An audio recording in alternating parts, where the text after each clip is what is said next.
ஆமென். ஒரு முறை விழுந்து போனதுனால அப்படியே தூக்கி போடுகிறவர் அவர் அல்ல. மறுபடியும் அவர் கைப்பிடிக்கிற தேவனாய் இருக்கிறார். மறுபடியும் கைப்பிடித்து அதே இடத்துல நிற்க வைப்பார், நிற்க வைப்பார். ஆமென் சொல்லுவீங்களா? இந்த நாளை உங்க உள்ளத்துல பதிய வைத்துக் கொள்ளுங்க. என்னை மறுபடியும் நிற்க வைக்கிற ஒரு மாதமாய் கர்த்தர் மாற்ற போகிறார்.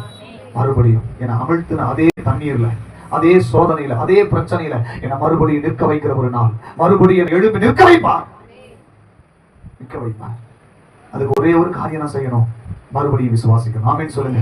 அவிசுவாசத்தினால மூழ்கி போன என் வாழ்க்கை மறுபடியும் அதே விசுவாசத்தினால நடக்க வைக்க கர்த்தர் வல்லவராய் இருக்கிறார். நம்ம மூழ்கி போனதுக்கு காரணம் என்ன? அவிசுவாசம் தானே. அப்பா சொல்றாரு, மறுபடியும் விசுவாசம் பண்ணாயிரு, மறுபடியும் விசுவாசத்தோட நில்லு, மறுபடியும் விசுவாசத்தோட எழுதி வா. அதே தண்ணியில நான் உன்னை மறுபடியும் நிற்க வைப்பேன், மறுபடியும் நிற்க வைப்பேன், மறுபடியும் நிற்க வைப்பேன். நான் ஒரு பெரிய சத்தியத்தை நீங்க பேசல, கொஞ்ச நேரம் பேசியிருக்கிறேன். நம்ம தொடர்ந்து அடுத்த வாரம் இந்த சத்தியத்தை நம்ம தொடர்ந்து தியானிக்க போறோம். அதுக்கு முன்னாடி ஒரே ஒரு காரியம், நீங்க வீட்டுக்கு போகும்போது ஒரு 2 காரியம் சிந்தனை இருக்கணும். அவிசுவாசம் எனக்கு விழ வச்சது, மறுபடியும் விசுவாசிக்கிற நான் நிற்க போறேன், நான் நிற்க போவேன்.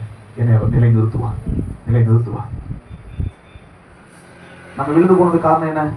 நம்பிக்கை இல்லாத தன்மை தானே. அப்ப நம்பிக்கை வந்தா விழுந்த நம்ம எந்திரிச்சு நிற்போம். இதை மட்டும் மனசுல பதிவு வச்சு, நம்பிக்கை இல்லாம நான் விழுந்து போனேன், நம்பிக்கை வந்துச்சுன்னா என்ன நிக்க வைப்பார். நான் நிக்க மாட்டேன், என்ன நிக்க வைக்கிறார். அவர் தான் கை பிடிச்சு தூக்கி நிற்கிறார், தூக்கி நிக்க வைக்கிறார். நான் என்னுடைய திறமையினால எல்லாம் இல்ல, என் பிளான், என்னுடைய பார்வை, என்னுடைய தூர பார்வை, நான் செய்யறேன், இது எதுவுமே கிடையாது, எதுவுமே கிடையாது. அவர் மேல நான் வச்ச நம்பிக்கை, அவர் என்ன கையை பிடிச்சு நிக்க வைக்கிறார், அவ்வளவுதான். அல்லேலூயா. இந்த சிந்தனையோட வீட்டுக்கு போங்க. நீங்க அடுத்த வாரம் உங்களை கர்த்தர் சாட்சியா நிறுத்துவார். அல்லேலூயா. உங்களை சாட்சியா நிறுத்துவார். மறுபடியும் ஒரு ஆழமான ஒரு நம்பிக்கைக்குள்ள வாங்க, ஆழமான ஒரு விசுவாசத்துக்குள்ள வாங்க. உங்களை கர்த்தரே நிக்க வைப்பார். அநேகருக்கு முன்னாடி ஒருவேளை பின்னாடி இருக்கிற 11 பேர் பார்த்து சிரிச்சிருக்கலாம். தைரியமா ஓடுனாயா, உள்ள போயிட்டாயா. சிரிச்சவனுக்கு முன்னாடி மறுபடியும் அதே தண்ணியில நிக்க வச்சார். ஆமே.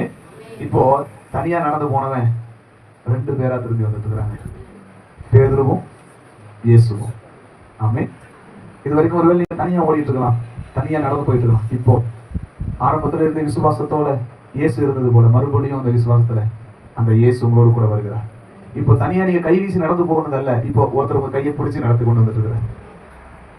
எழுப்பி நிற்போமா? நல்லா எழுப்பி நின்று